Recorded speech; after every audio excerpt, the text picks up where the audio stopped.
What's going on, gamers? Welcome back. Today we're going to do something a little bit different. No gameplay today. Instead, we're going to talk about the upcoming changes to the runes coming in patch 2.3. These changes have been actually kind of leaked from the Chinese beta.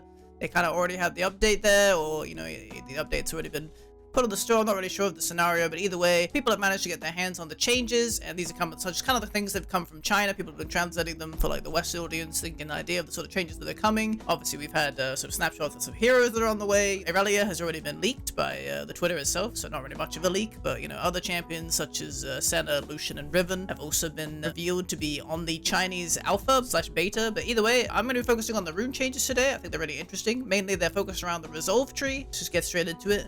Take a look at what's coming in store with 2.3.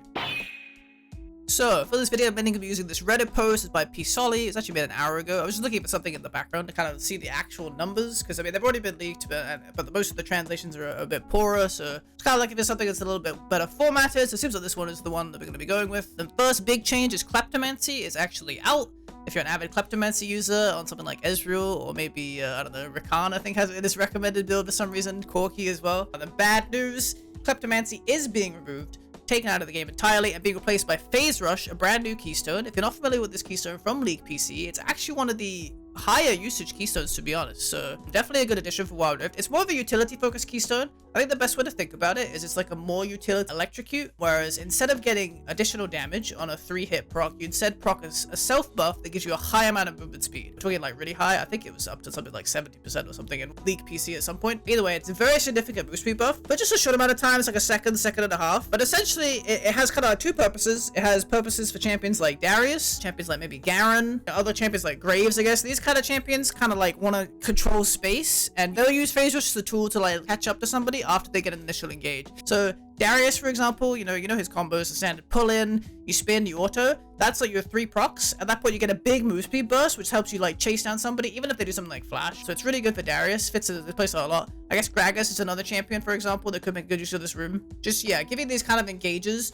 a way to stick to their target even more after getting this initial CC to kind of get the opening. Lets them punish something harder, like even after like a flash. Makes them even more slippery in team fights and skirmishes. Really good for like, you know, maneuvering through fights for these kind of like slower like Baron laner and junglers that kind of struggle to close the distance. Even someone like Olaf can make like use of this, for example, like giving him even more speed to run somebody down. The other general usage for Phase Rush is on things like control mages, for example, Orianna, Aurelion Soul, maybe Ziggs, like these kind of champions. They've kind of like been sidelined to Conqueror because it's been the best choice, but Phase Rush gives them actually a lot more utility, helps them navigate fights a lot better, helps them trade a lot better in lane. For example, it's really significant in matchups such as like Orianna Akali. Now you could do like your 1-2 combo, you know, first skill, second skill, hit the dissonance, and then you auto attack, and then you get a huge burst of move speed, which lets you back off. So the Akali doesn't have a chance to actually trade back. Like right now, it can be quite easy for Akali to chase you down. Like even though you slow her, you know, she can still throw the shuriken back, she can still find ways to catch up to you. But in matchups like this, it becomes a lot more easy to control them as something like Orianna, because you could just kind of like keep them locked down as you just dash away.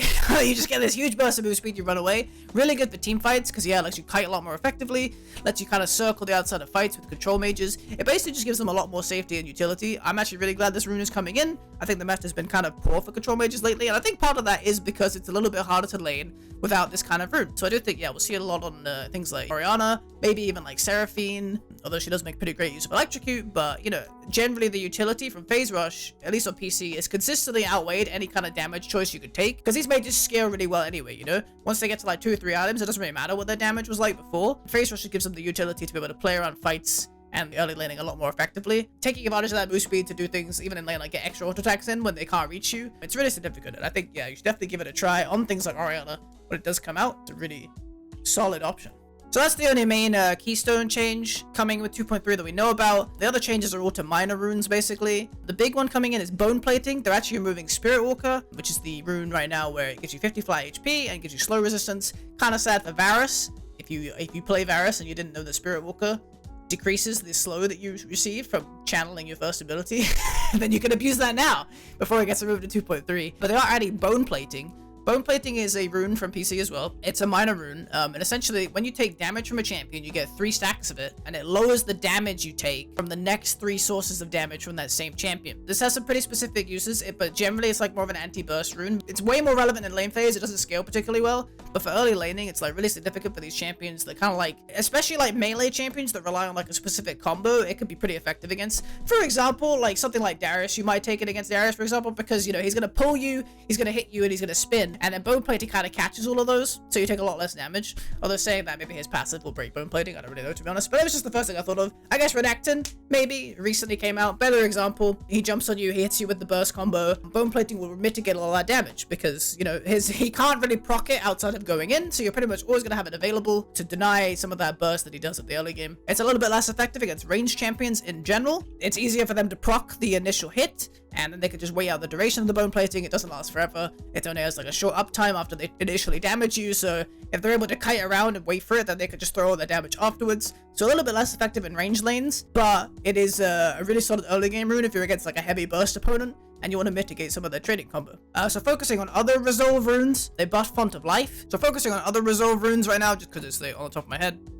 They've actually reworked Backbone. This is where you now gain the 50 maximum health, apparently. When you are below 50%, you gain additional armor and magic resistance. This kind of rune is really interesting because, yeah, you get a little bit of flat HP, but also it lets you pick it in matchups where, for example, you might be trading really aggressively. Let's say a lot of Fiora matchups, for example, they generally rely on very aggressive trading. Fiora versus Akali maybe is going to be a very aggressive lane. So if you're predicting that, yeah, in my matchup, I'm going to be trading a lot, we're both going to get really low, this rune can be really significant because you get a big burst of armor and magic resistance when you're low HP, meaning that you can kind of like clutch that close fight. I think, you know, this rune already way more interesting than current Backbone, I think, but yeah, it gives you like a very specific thought process of like, I'm going to be taking really aggressive trades. This matchup's going to be really close. Backbone could give me like the clutch that I need to survive. If this is true that you get the additional 50 maximum health, this armor magic resistance is even more effective. Obviously, armor magic resistance is more effective the more health you have, so kind of good synergy even with the self there. Another resolve option is conditioning. They've actually lowered the amount of magic resistant armor that you gain from 8 to 2. So the way conditioning works right now is after 5 minutes, I believe, or 10 minutes, one of the two. Either way, you gain a burst of armor magic resistance, but they've now lowered it, so instead of gaining additional magic resistance every 5 minutes, you now gain it every 2 minutes. So basically it scales a lot better. It did a similar thing to Gathering Storm, which I didn't talk about yet, but kind of a similar thing. But basically it's scaling a lot faster. But conditioning is a choice, like if you're playing like a scaling tank maybe, and you're pretty confident your lane is going to be fine, you can just take conditioning and just scale further into those mid-late game teamfights. Just generally a really safe choice, can't ever go wrong with it. Say you're playing like Gragas versus Malphite, probably not much pressure in this lane a lot of the time, so maybe picking something like conditioning, even for both champions, will just give you better scaling into the mid-late game if that's what you wanted to focus on. They've also reworked regeneration entirely. It doesn't give any mana regeneration anymore. Instead, you get 6 health after 5 seconds of taking damage, and then after 10 seconds, you restore 6 health plus 3% of your missing HP, and the effect is doubled for melee champions. So this is generally a choice you'll take maybe if you're in like a melee versus range matchup, or if you're against something like Gragas that's quite poke heavy. This lets you kind of like think, oh yeah, I'm going to get a lot of value for this regeneration, especially when you take a lot of small chip damage. Regeneration is a lot more effective than something like Bone Plating because you're going to get a lot more value out of this healing basically over time. So against, yeah, something like Gragas, or even in mid lane, like something like Orianna, something like Seraphine, like these champions are quite poke heavy. And regeneration can allow you to kind of like survive that lane phase and get through it without, you know, worrying about taking too much damage and getting too low or something like that. You know, it just gives you like another tool to keep up your sustain, get you through maybe a weak early game or a hard matchup and kind of get into the mid late game. So yeah, I mean, those are all of the resolve runes available now. I think it's actually such a great change. I really love what Riot's done with resolve. I would love if all the trees are like this, because I'm sure as you guys heard me talking about all these runes, I'm specifically naming all of these scenarios, right? But none of these scenarios will happen in the same game. But what it lets you do is it lets you think like, oh, this game, you know, my matchup's gonna be really volatile, so I'm gonna go for Backbone. Oh, this game, I'm against a range matchup, I'm gonna need to scale, you know, get to level 5, you know, so I can start, you know, dealing with the matchup better. I'm gonna go regeneration. Oh, this game, the laning doesn't really matter, I'm just gonna be scaling the whole time, I'm gonna go conditioning. And I think it's really great that they've kind of like done this thing where they've made it so you have a choice every game, right? Like, I think runes right now are super cookie cutter. Pretty much every champion has one good build and that's it. I think the biggest choice most people make is between Hunter Titan and Spirit Walker, right? Basically the same thing.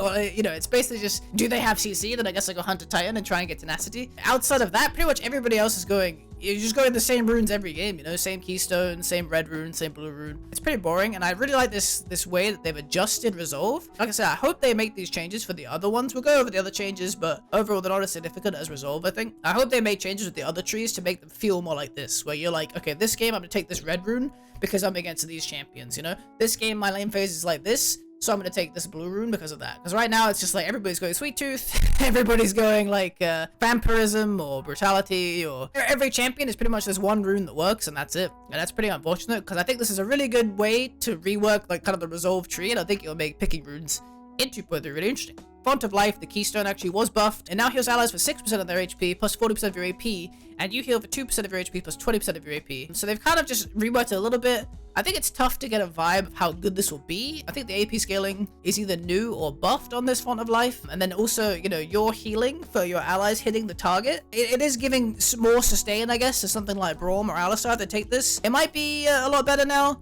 but I'm not sure. I think this has kind of killed the Ashe synergy, but maybe Font of Life Ashe is still sleeper broken. I don't know. We'll have to see.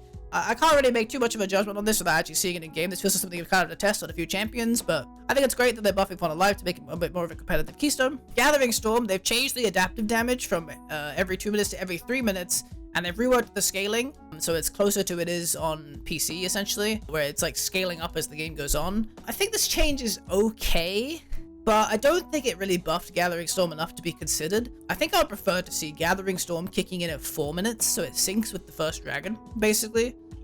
So if you're choosing Gathering Storm, you are forgiving any damage on the phase. This is kind of what I was talking about, where like, I want to be able to make more significant choices based off like my composition and the enemy's composition. I think if this was more like 4 minutes, so you're like, okay, I'm foregoing all my lane phase power, but instead I'm picking for the scaling, I think it'd be much better. So I'd much prefer to see this readjusted to be like 4 minutes, and maybe you get a bigger value, just like a bigger power spike at 4 minutes, and then maybe more spikes after that. But like, I want it to be more significant of like a choice of like, I'm giving up my lane phase early power, but I'm getting a bigger buff for first dragon, you know? I think that's a better way for Gathering Storm to be adjusted. I think it's a good change in the right direction, but I don't think it'll make it picked much more than it is now. They actually nerfed Champion from 10% to 8%. I guess kind of significant. Maybe I'll pick Champion a bit less now. I'm pretty notorious for playing Champion on a lot of ranged champions. The Champion rune on ranged champions.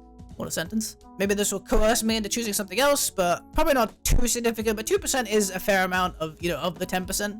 Going 2% down is pretty big, and especially because of like the risk factor. Don't really know why this was nerfed, because I didn't really feel like it was that broken, but maybe it's overperforming in stats or something. Not sure. And yeah, the last change is Mastermind. They've actually removed the XP gain from Mastermind, which I think is a pretty good change overall. I think they've increased the gold gain a little bit, but they've entirely removed the XP. I think Mastermind felt pretty obligatory for a lot of junglers, and you felt pretty bad not taking it. I want the runes to feel like I should pick something different every game based on what the enemy has, right? And I think anything that pushes that idea is good, but it kind of sucks just to see a rune nerfed just because everybody's taking it, and none of the alternatives really buffed. They did actually buff Sweet Tooth as well, which is listed here.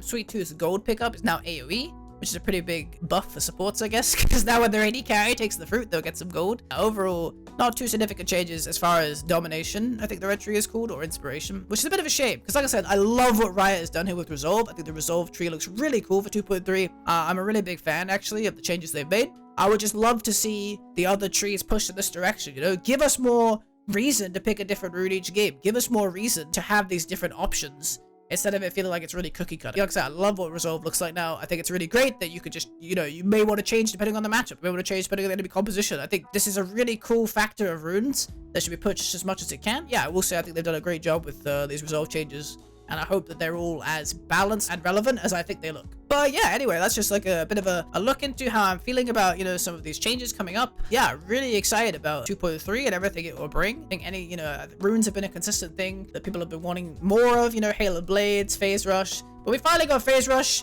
and yeah, I think the changes to the Resolve tree are great. I hope Riot, you know, takes the feedback of like, do this for other trees, because I think it's really good. I'd love to see this expanded upon more in future patches. So yeah, thank you guys for tuning in and checking out this video. Don't forget to leave a subscription for me. You know I deserved it. I put so much effort into making you guys were informed. The least you could do is turn that box from red to gray. Come on, please, I need this, please. All right, anyways, I'll catch you guys again next time. Have a great rest of your day.